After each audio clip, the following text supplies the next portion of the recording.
Hi, welcome to JD's Prep. In the diagram below of triangle ADC, we know that EB is parallel to DC.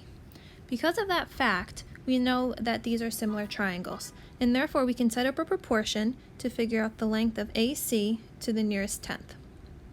So we're going to start by first looking at these two different triangles. We have this smaller one here, okay, which because EB is parallel to DC, we have a similar triangle to this larger one here. And so we're going to set up a proportion. First thing I'm going to do is I'm going to take this side BC and I'm going to label that as X. So with our proportion, we have AB, which is 9.2, over BC, which is X, is going to be equal to the smaller side AE, which is 9, over ED, which is 5.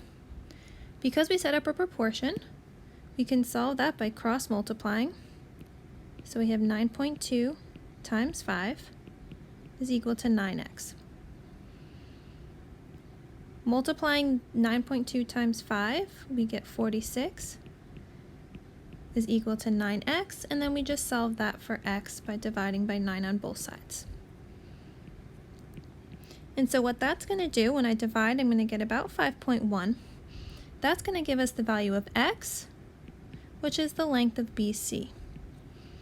Okay, so now let's look at the question. We want to know the length of AC. Well, let me grab a different color here. So AC is this whole side length there.